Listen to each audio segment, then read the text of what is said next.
12वीं भौतिकी में पिछली क्लास में आप लोगों को शक्ति के बारे में बताया गया था और सेल की आंतरिक प्रतिरोध की डिफिनेशन और सेल की आंतरिक प्रतिरोध को प्रभावित करने वाले कारक के बारे में आप लोगों से मैंने चर्चा किए थे। ठीक है, आज इस क्लास में हम देखेंगे सेल के आंतरिक प्रतिरोध के लिए सूत्र की बात करेंगे और सेल के विद्युत वाहक बल की बात करेंगे। तो सबसे पहले मैं विद्युत वाहक बल की बात करता हूं। इसका भी मात्रक वोल्ट है, विभव का भी मात्रक वोल्ट है और विभवांतर का भी मात्रक वोल्ट होता है। तो विभव और विभवांतर में तो अंतर समझ गए थे। विभव था एकांक धनावेश को अनंत से विद्युत क्षेत्र के अंदर किसी बिंदु तक लाने में किया गया कार्य। विभवांतर था दो बिंदुओं के बीच के विभव का अंतर या एकांक धनावेश को विद्युत क्षेत्र में एक बिंदु से दूसरे बिंदु तक ले जाने में किया गया कार्य। समविभव पृष्ठ में कार्य नहीं करना पड़ता क्योंकि प्रत्येक बिंदु का विभव समान होता है, विभवांतर नहीं होता है। तो एकांक धनावेश को समविभव पृष्ठ में एक बिंदु से दूसरे बिंदु तक ले जाने में कोई भी कार्य नहीं करना पड़ता आप लोगों को। अब विद्युत वाहक बल क्या है? सबसे पहले आप लोग विद्युत वाहक बल के लिए नोटिफाई कर लेंगे, ये बेटा विद्युत स्रोत के लिए लागू होता है। किसी भी विद्युत स्रोत के लिए विद्युत वाहक बल शब्द लागू होता है। अब ये विद्युत स्रोत क्या है? विद्युत स्रोत वह इकाई है जिससे विद्युत आपको उत्पन्न होता है, मिलता है, या जिससे विद्युत का प्रवाह बाह्य परिपथ में किया जाता है। जैसे विद्युत रासायनिक सेल, विद्युत अपवर्तनीय घेर सेल नहीं होगा विद्युत स्रोत, उसमें तो विद्युत धारा देते हैं, लेकिन विद्युत रासायनिक सेल से विद्युत धारा लेते हैं, तो ये विद्युत स्रोत हुआ। बड़े बड़े पावर स्टेशन है जहां पे विद्युत का उत्पादन हो रहा है, वहां जनरेटर जनित्र का उपयोग होता है। चाहे कोयले से उत्पादन करें विद्युत का, चाहे न्यूक्लियर रिएक्टर से हो, परमाणु विखंडन से आप लोग विद्युत का उत्पादन करो, चाहे जल से विद्युत उत्पादन करो। जल को शायद जनरेटर के टरबाइन पे गिराते हैं, जनरेटर घूमता है, छोटी क्लास में पढ़े, और विद्युत धारा का विद्युत का उत्पादन होता है। तो विद्युत उत्पादन होने वाली जितनी भी युक्ति है उसका जो वोल्टेज है वो कहलाता है बेटा विद्युत वाहक बल। अब इसकी डिफिनेशन क्या होगी? किसी भी विद्युत स्रोत द्वारा एकांक धनावेश को बाह्य विद्युत परिपथ में चलाने के लिए जितना कार्य करना पड़ेगा। मान लीजिए कि ये सेल है, विद्युत स्रोत हो गया, अब इसमें बाह्य परिपथ में बल्ब कर दिया, तो ये इसकी कुछ क्षमता होगी जिसके कारण ये बाह्य परिपथ में आवेश को चलाएगा। तो चलाने के लिए उसको कार्य करना पड़ेगा, तो ये कार्य कहलाता है उस विद्युत स्रोत का विद्युत वाहक बल। तो आप लोग सबसे पहले क्वेश्चन बनाएंगे, किसी भी विद्युत वाहक बल से आप क्या समझते हैं? ठीक है, विद्युत वाहक बल से आप क्या समझते हैं? ठीक है, तो आपका जवाब होगा एकांक धनावेश को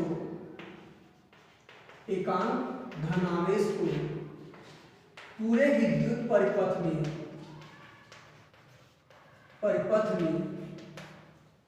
चलाने के लिए सेल के द्वारा, सेल को विद्युत स्रोत लिख सकते हो ना, सेल के द्वारा जो कार्य किया जाता है उसे उस सेल का या विद्युत स्रोत का विद्युत वाहक बल कहते हैं। ये विद्युत वाहक बल की डिफिनेशन हो गई बहुत ही सिंपल तरीके से। तो मान लीजिए कि Q आवेश को या Q0 आवेश को, परीक्षण आवेश Q0 को पूरे परिपथ में चलाने में W कार्य करना पड़े। मानो परीक्षण आवेश परीक्षण आवेश Q0 को पूरे परिपथ में चलाने के लिए W कार्य करना पड़ता है, तो सेल का विद्युत वाहक बल, सेल का विद्युत वाहक बल E बराबर हो जाएगा बेटा W/Q0। क्यों मानोगे तो Q बस होगा संकेत, तो जाहिर है विद्युत वाहक बल का मात्रक भी आ गया जूल प्रति कूलम, या आपका आ जाएगा वोल्ट। तो मैंने विद्युत वाहक बल दे दिया। अब आप लोग एक क्वेश्चन करेंगे, विद्युत वाहक बल और विभवांतर में अंतर लिखिए। विद्युत वाहक बल और विभवांतर में अंतर लिखिए। तो थोड़ा सा नोटिस करेंगे तो आपको अंतर मालूम है। पहली बात तो डिफिनेशन होगी, किसको कहते हैं विद्युत वाहक बल? एकांक धनावेश को पूरे परिपथ में चलाने में जो कार्य करना पड़ेगा। और विभवांतर बोलते हैं एकांक धनावेश को विद्युत क्षेत्र के एक बिंदु से दूसरे बिंदु तक ले जाने में किया गया कार्य, या दो बिंदुओं के बीच के विभव को अंतर हो। पहला पर अंतर क्या हो गया? परिभाषा हो गया। दूसरा अंतर क्या लिखे?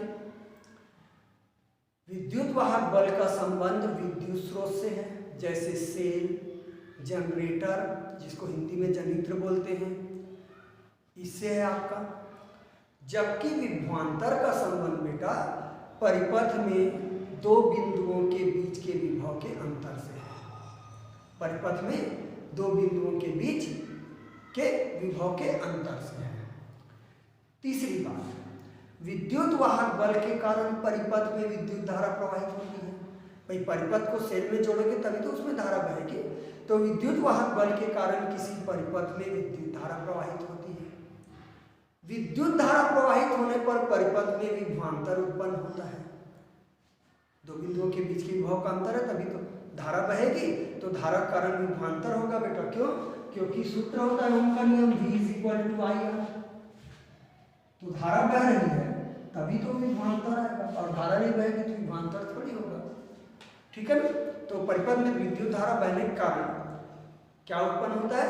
विभवांतर उत्पन्न होता है। तीन अंतर देखिए। चौथा, परिपथ यदि कट गया, खुला हो गया, तार कट गया, तब विद्युत वाहक बल होगा बेटा। जोड़े हैं परिपथ तो कट गया तार, तो एक तरफ का तार विद्युत स्रोत यानी कि सेल का एक सिरा कहलाएगा, और दूसरे तरफ का तार दूसरा सिरा कराएगा। विद्युत धारा नहीं बहेगा, तार कट गया, यानी कि केवल विद्युत वाहक बल रहेगा। तो यदि परिपथ खुला हो जाए या तार कट जाए परिपथ का, तब भी विद्युत वाहक बल होता है। लेकिन यदि तार कट जाए यानी कि खुला हो जाए, परिपथ है, तो विभवांतर का अस्तित्व नहीं होता है, क्योंकि धारा नहीं बहेगी। धारा नहीं बहेगी तो विभवांतर नहीं होगा। क्लियर है आपका? विद्युत वाहक बल का मान हमेशा विभवांतर के से ज्यादा होता है, या बराबर भी हो सकता है कुछ स्थितियों में, जनरली ज्यादा होता है। तो विद्युत वाहक बल का मान विभवांतर से आप लोगों का क्या रहेगा? ज्यादा रहेगा, और विभवांतर का मान विद्युत वाहक बल से कम रहेगा। तो मैं अंतर को आप लोगों को क्लियर कर रहा हूं। पहला अंतर परिभाषा, दूसरा अंतर आपका ये विद्युत स्रोत से संबंधित है, सेल, बैटरी, जनरेटर, जो बोलो, और ये दो बिंदुओं के बीच के विभव के अंतर से संबंधित है, बाह्य परिपथ से संबंधित है। दो अंतर हो गया। तीसरा, इसके कारण बाह्य परिपथ में धारा बहती है, बाह्य परिपथ में धारा बहती है तब विभवांतर उत्पन्न होता है। चौथा, खुला परिपथ हो गया तब भी विद्युत वाहक बल का अस्तित्व होता है। खुला परिपथ होने पर विभवांतर का अस्तित्व नहीं होगा। ठीक है आपका? विद्युत वाहक बल विभवांतर से बड़ा होता है, और विभवांतर का मान हमेशा विद्युत वाहक बल से क्या होता है? छोटा होता है। ठीक है? कितने अंतर हो गए? 5। छठवां लिख सकते हो बेटा, विद्युत वाहक बल का मान बाह्य परिपथ के प्रतिरोध पर निर्भर नहीं करता, जबकि विभवांतर है दो बिंदुओं के बीच के प्रतिरोध पर निर्भर करेगा, क्योंकि वो सेल की शक्ति है बेटा। आपका सेल 1.5 वोल्ट का है। सेल क्या है? सेल कितने वोल्ट का है? 1.5 वोल्ट का है, मार्केट से ला रहे हो तो बेटा उसका विद्युत वाहक बल 1.5 वोल्ट है। अब उसमें कोई भी परिपथ ला के जोड़ दो ना, जितने प्रतिरोध का, कोई कम प्रतिरोध वाला परिपथ ला के जोड़ोगे तो कम धारा बहेगी, ज़्यादा धारा बहेगी, और अधिक प्रतिरोध को जोड़ दोगे तो कम धारा बहेगी। ठीक है ना? तो सेल की क्षमता तो चेंज नहीं होना है, तो सेल का जो विद्युत वाहक बल है या विद्युत वाहक बल का मान है बाह्य प्रतिरोध पर निर्भर नहीं करता, लेकिन विभवांतर है दो बिंदुओं के बीच के प्रतिरोध पर निर्भर करता है। तो इस प्रकार से आपके 5-6 अंतर हैं, शायद 6 अंतर बताया हूँ, 6 अंतर आप लोग लिख लेंगे, मेन है। मुझे लगता है असाइनमेंट में भी ये क्वेश्चन आप लोगों को दिए हुए हैं, ठीक है, क्योंकि ये मेन क्वेश्चन है। अब हम बात करेंगे सेल के आंतरिक प्रतिरोध के लिए व्यंजक। तो आप लोग प्रश्न बनाएंगे, किसी सेल के आंतरिक प्रतिरोध के लिए व्यंजक ज्ञात कीजिए, अथवा सिद्ध करो कि R = R E/V-1। सेल के आंतरिक प्रतिरोध के लिए व्यंजक ज्ञात कीजिए किसी सेल के, अथवा सिद्ध करना है आपको R = छोटा r आपका सेल का आंतरिक प्रतिरोध है बेटा, बड़ा R बाह्य प्रतिरोध है, और E/V-1 E सेल का विद्युत वाहक बल होगा और V आपका विभवांतर होगा। ठीक है, तो अपन आ जाते हैं। तो मान लीजिए कि बेटा ये मैं सेल जोड़ देता हूँ, सेल या बैटरी जो भी है, ज़्यादा कर दिया बैटरी है, चलो सेल कर देते हैं। सेल प्लस और माइनस है, सेल का विद्युत वाहक बल E है और आंतरिक प्रतिरोध R है, इसके कारण बाह्य प्रतिरोध R में I विद्युत धारा प्रवाहित हो रही है। ये सिंपल सा चित्र है। सेल का विद्युत वाहक बल E, आंतरिक प्रतिरोध R, बाह्य प्रतिरोध R। ठीक है बेटा, तो बाह्य प्रतिरोध लगा है A और B के बीच में, तो A और B के बीच के विभवांतर को मैं V मान लेता हूं, ऊपर लिख लेगा। या कई लोग यहाँ बाह्य प्रतिरोध के पार्श्व में विभवांतर कर देते हैं, ऐसा ना करके, लंबा हो रहा है करके इसी के पार्श्व में विभवांतर कर लो, इस प्रकार से भी अपना अपना तरीका है। पहले भी समझाया था वो ठीक है, ये भी ठीक है। तो बाह्य प्रतिरोध R के पार्श्व में विभवांतर कितना है? V है। अब इसको बहुत आसानी से आप लोग प्रूव कर सकते हो, कोई भी दिक्कत नहीं। ठीक है, तो माना करेंगे, माना E सेल का विद्युत वाहक बल, R सेल का आंतरिक प्रतिरोध, R बाह्य परिपथ का प्रतिरोध, I बाह्य परिपथ में प्रवाहित धारा या प्रतिरोध R में धारा प्रवाहित धारा, V प्रतिरोध के सिरों के बीच विभवांतर या प्रतिरोध के पास में विभवांतर। तो जितना चित्र दिख रहा है 1 2 3 4 5, पांचों चीजों को आगे पीछे उल्टा ऊपर नीचे जैसे भी हो अपने तरीके से समझा दिए कि इसको ये बोलते हैं, कहकर आप लोगों ने क्या कर लिए? लिख लिए सभी ने। अब कैलकुलेशन करते समय कोई दिक्कत नहीं है बेटा, तो अपन आ जाते हैं ओम के नियम से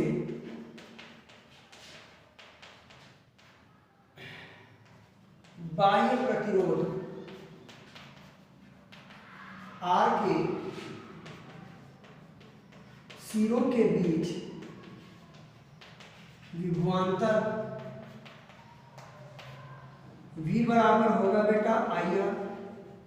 सभी को पता है ओम का नियम, V is proportional to I होता है, V is equal to IR होता है आप लोगों का।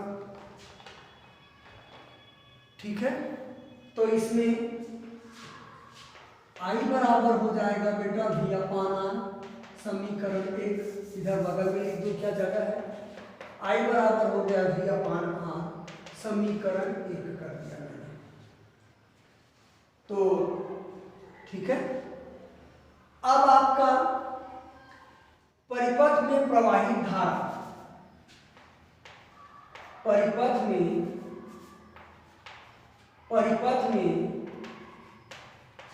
प्रवाहित कुल धारा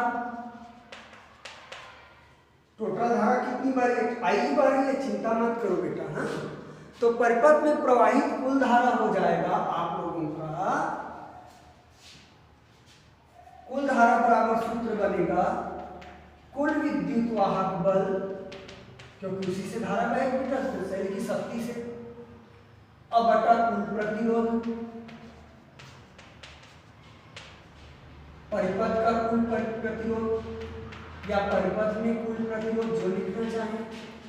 तो इस तरफ को मैं मिटा देता हूँ, चित्र भी मिटा देता हूँ, लेकिन चित्र जरूर। कुल धारा का संकेत आई कर देता हूँ, विद्युत वाहक बल ई आएगा। देखो बेटा, परिपथ में दो प्रतिरोध है, एक R और R, तो ये आ जाएगा R प्लस R। क्यों?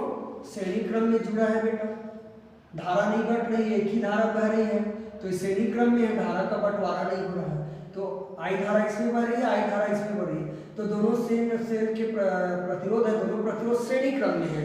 तो श्रेणी क्रम समूहन में R = R1 + R2 + R3 होता है, तो दोनों प्रतिरोध जुड़ जाएगा, इसीलिए परिपथ में कुल प्रतिरोध लिखा मैं। ठीक है, समीकरण 1 और 2 की तुलना कर दो, हो जाएगा बेटा। तो समीकरण 1 और 2 की तुलना करने पर तो ये आ जाएगा V/R = E/R + R। आराम से बनाइए, छोटा r का मान निकालो, बन जाएगा। ठीक है, तो यदि मैं बात करूं, R + R को इधर कर लेता हूं, बराबर हो जाएगा बेटा, R + R यहां हो गया, तो ये आ जाएगा बटा R कर देते हैं, E/V हो जाएगा। V यहाँ, R + R यहाँ, अलग अलग कर दो बेटा, R/R प्लस R/R बराबर E/V। तो R निकट गया, R और R, एक धन R/R बराबर हुआ बेटा E/V। बहुत सिंपल कैलकुलेशन है, इस तरफ को मैं मिटा रहा हूँ, एक को पक्षांतर कर दीजिए, तो R/R बराबर आ जाएगा बेटा E/V - 1। तो छोटा r बराबर होगा बेटा बड़ा R, E/V - 1। ये रहा सेल के आंतरिक प्रतिरोध के लिए व्यंजक। समीकरण 3 में यदि E सेल का विद्युत वाहक बल E और विभवांतर V और बाह्य प्रतिरोध के परिपथ के प्रतिरोध R का मान रख दें, तो किसी भी सेल का आंतरिक प्रतिरोध आसानी से ज्ञात किया जा सकता है, बहुत सिंपल तरीके से आपके कैलकुलेशन। ठीक है, तो ये मैंने सेल के आंतरिक प्रतिरोध के लिए व्यंजक दे दिया। ठीक है, अब हमको दो चीजें पढ़ना है बेटा, सेलों का समूहन। आपको पता है आपके मार्केट में सेल मिलते हैं, वो कोई 1.5 वोल्ट का रहता है, कोई 2.2 वोल्ट का रहता है, शीशा संचायक सेल, अलग अलग सेल का अलग अलग वोल्टेज रहता है। आप लोग ये भी देखे हो कि उपकरण बड़ा है तो 2-3 सेलों को श्रेणी क्रम में जोड़ते हैं, लाइन से सेल जुड़ते हैं, 2 से ज़्यादा सेल लगता है, और कई में तो कतार में सेल लगते हैं, ऐसे भी बहुत सारे, बड़ा उपकरण है तो बहुत सारे सेल लग जाते हैं। तो हम सेल को क्यों जोड़ते हैं, एक से ज़्यादा सेल को? जाहिर है हम मार्केट से लेते हैं, उस सेल का उतना विद्युत वाहक बल नहीं रहता है, 2.2 ज़्यादा है नहीं, मुझे घर का चलाना है बल्ब वगैरह को, मान लो ज़्यादा वोल्टेज की ज़रूरत है, तो मैं सेलों को जोड़ूंगा बेटा। तो सेलों का समूह, तो जाहिर है सेलों को 3 तरीके से जोड़ सकते हैं। पहला सेलों का श्रेणी क्रम समूहन, दूसरा सेलों का समांतर क्रम समूहन, तीसरा सेलों का मिश्रित क्रम समूहन, तीनों। तो सबसे पहले मैं बात करूंगा सेलों का श्रेणी क्रम समूहन। क्यों जरूरत पड़ती है किसी भी सेल को श्रेणी क्रम में जोड़ने के लिए, कब जरूरत पड़ती है, शर्त भी करना है। तो आप लोग प्रश्न बनाइए, सेलों के श्रेणी क्रम समूहन में प्रवाहित धारा के लिए व्यंजक ज्ञात कीजिए। सेलों के श्रेणी क्रम समूहन में बाह्य परिपथ में प्रवाहित धारा के लिए व्यंजक ज्ञात कीजिए, तथा श्रेणी क्रम समूहन के लिए आवश्यक शर्त भी बताना है, यानी कि आप लोगों को यह बताना है कि सेलों को श्रेणी क्रम में कब जोड़ेंगे। तो मैं सेलों का श्रेणी क्रम समूहन बता रहा हूं बेटा, ये एक सेल, ये 2 सेल, ठीक है। ऐसे ही करके मैं n सेलों को बीच में डैश डैश डैश कर दिया बेटा, n सेलों को A और B के बीच श्रेणी क्रम में जोड़ देता हूं। इस समूहन से बाह्य प्रतिरोध R में, आपकी मर्जी उल्टा बना सकते हो, R को ऊपर I विद्युत धारा प्रवाहित हो रही है। कुल प्रवाहित विद्युत धारा I है। पहले प्रत्येक सेल का विद्युत वाहक बल E है, एक जैसे सेलों को जोड़ते हैं मालूम है, और प्रत्येक सेल का आंतरिक प्रतिरोध क्या है, R है। कोई प्रेशर नहीं लेना है, बहुत आसानी से बताना है, ठीक है। तो चित्र क्लियर हो गया होगा सभी को, सेलों का श्रेणी क्रम संबंध दिख भी रहा है। आप थोड़ा सा वर्णन दे दीजिए। ई विद्युत वाहक बल और आर आंतरिक प्रतिरोध के एन सेलों को, छोटा एन सेलों को ए और बी के बीच में श्रेणी क्रम में जोड़ा गया है। इस समूहन द्वारा बाह्य प्रतिरोध आर में आई धारा प्रवाहित की जा रही है या प्रवाहित हो रही है। इतनी छोटी सी बात लिखी है। आपकी बुक में ये भी बताया श्रेणी क्रम में कैसे जोड़ते हैं। एक सेल के ऋण को दूसरे सेल के धन से, दूसरे सेल के ऋण को तीसरे के धन से, ऐसे जोड़ते जाते हैं। और शुरू और आखिरी सेल के, पहले सेल के धन को एक बिंदु से और दूसरे से आखिरी सेल के ऋण को दूसरे बिंदु से जोड़ के दोनों बीच बाय पर ऐसे लगा देते हैं श्रेणी क्रम संबंध। तो इतना लंबा बोलने की जरूरत नहीं है, सीधा बोलिए ए और बी के बीच ई विद्युत वाहक बल और आंतरिक प्रतिरोध के एन सेलों को श्रेणी क्रम में जोड़े गए हैं। और इस श्रेणी क्रम संबंध के द्वारा बाह्य प्रतिरोध आर में, बड़ा आर बेटा, आई विद्युत धारा प्रवाहित हो रही है, ठीक है। तो मैं आ जाता हूं बेटा कैलकुलेशन में। सेलों का तुल्य आंतरिक प्रतिरोध, आंतरिक प्रतिरोध मेरे ख्याल से एन आर होगा बेटा, सभी सहमत हो गए।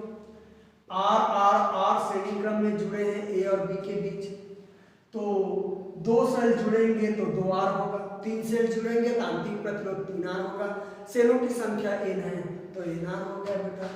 तो श्रेणी क्रम समूहन के सेलों के तुल्य आंतरिक प्रतिरोध हो गया। चाहो तो लिख सकते हो, श्रेणी क्रम में जुड़े सेलों का तुल्य आंतरिक प्रतिरोध एन आर हो गया। परिपथ का कुल प्रतिरोध हुआ बेटा एन आर प्लस आर, सभी सहमत हो गए, ये सब श्रेणी क्रम में है तो इतने का प्रतिरोध एन आर हुआ। अब एन आर बड़े आर के साथ श्रेणी क्रम में, धारा नहीं बढ़ रहा है, ठीक है। तो एन आर प्लस आर, याद रखना बेटा धारा की दिशा प्लस से माइनस की ओर करना, ठीक है। तो एन आर प्लस आर हुआ, दोनों जुड़ गए बेटा। अब आ जाते हैं परिपथ का कुल विद्युत वाहक बल। देखिए कुछ भी नहीं कर रहे हैं, बहुत आसानी से बन रहा है। हाँ, कुल विद्युत वाहक बल मेरे ख्याल से वोल्टेज श्रेणी क्रम में बेटा बटा हुआ है, तो कुल विद्युत वाहक बल है तो जुड़ जाएगा, तो मेरे ख्याल से ए नहीं आएगा। समांतर क्रम में वोल्टेज नहीं बढ़ता है, ठीक है ना, क्लियर है। श्रेणी क्रम में वोल्टेज बढ़ जाता है और समांतर क्रम में धारा बढ़ती है और वोल्टेज नहीं बढ़ती है। तो विद्युत वाहक बल बटा हुआ है ई श्रेणी क्रम में जुड़ जाएगा बेटा, जैसे श्रेणियों के प्रतिरोध के समूहन में देखे थे V1 प्लस V2 V3 आदि करके। तो ये आ गया। अब मैं ये मिटा देता हूं। अब आ जाते हैं बेटा परिपथ में प्रवाहित कुल धारा। परिपथ में प्रवाहित कुल धारा वही होगा कुल विद्युत वाहक बल परिपथ का बटा परिपथ का कुल प्रतिरोध, परिपथ का कुल प्रतिरोध या परिपथ में कुल प्रतिरोध जो लिखना चाहें इसको I दे देते हैं। कुल विद्युत वाहक बल NE हुआ बेटा और ये हो गया NR प्लस R आया है। कुल प्रतिरोध आप लोग निकाले हैं, ये रहा आप लोगों का श्रेणी क्रम समूहन के लिए व्यंजक, बाह्य परिपथ में प्रवाहित होने वाली धारा के लिए व्यंजक, ठीक है। अब हम सेलों को श्रेणी क्रम में क्यों जोड़ेंगे, ठीक है। तो सेलों को श्रेणी क्रम में जोड़ने के लिए तब जोड़ेंगे जब फायदा हो ज़्यादा ज़्यादा। तो इसमें वोल्टेज तो बढ़ जाता है बेटा, तो वोल्टेज का फायदा तो इसमें हो नहीं सकता। श्रेणी क्रम में धारा नहीं बढ़ता है, तो सबकी धारा जुड़ सकती है। तो श्रेणी क्रम समूहन में तब जोड़ते हैं जब अधिकतम धारा प्राप्त हो। क्या प्राप्त हो? अधिकतम धारा प्राप्त हो। ठीक है, तो इस स्थिति में बेटा इसको या इसको नगण्य मानना है, दोनों में से एक को। तो मान लीजिए कि इसको नगण्य मानूंगा तो n कट जाएगा, कहाँ अधिकतम धारा आएगा? E बटा R आएगा, जो कि एक सेल के लिए है, E एक सेल का और R भी एक सेल का। लेकिन यदि इसको नगण्य मान लो NR को, तो ये R बचा बेटा, तो E बटा R n गुना हो गया, तो अधिकतम धारा होगा। ठीक है, तो अधिकतम धारा के लिए NR को नगण्य होना चाहिए R से,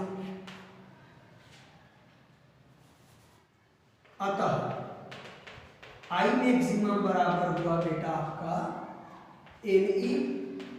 इसको नगण्य माना R से, तो इसको नहीं लिखूंगा, बहुत कम मान को जोड़ घटाते हैं तो नहीं होता, बटा R हो जाएगा। हो गया? ठीक है, तो ये मैक्सिमम धारा की व्यंजक है। कैसे हुआ मैक्सिमम धारा? एक सेल द्वारा बाह्य प्रतिरोध में प्रवाहित धारा का n गुना आ रहा है बेटा, मतलब जितना सेल जुड़ोगे प्रवाहित धारा का मान उतना ही अधिक होते जाएगा। तो सेलों को श्रेणी क्रम में तब जोड़ना चाहिए जब सेलों का आंतरिक प्रतिरोध NR को नगण्य माना हो, बाह्य प्रतिरोध की तुलना में नगण्य हो, तब अधिकतम धारा प्राप्त करने के लिए सेलों को जोड़ते हैं किसमें? श्रेणी क्रम में। तो आप लोग नीचे लिखेंगे, अतः सेलों को श्रेणी क्रम में उस समय जोड़ा जाता है जब सेल का आंतरिक प्रतिरोध बाह्य प्रतिरोध की तुलना में नगण्य हो। इस स्थिति में सेल में से अधिकतम धारा ली जा सकती है या बाह्य प्रतिरोध में अधिकतम धारा प्रवाहित होती है। तो बहुत सिंपल कैलकुलेशन है आप लोगों का। ठीक है, तो अब आप लोगों का अगला प्रश्न होगा, सेलों के समांतर क्रम समूहन में अधिकतम धारा के लिए व्यंजक ज्ञात कीजिए। या प्रश्न बना लेना और इसके बारे में मैं कल चर्चा करूंगा बेटा। ठीक है।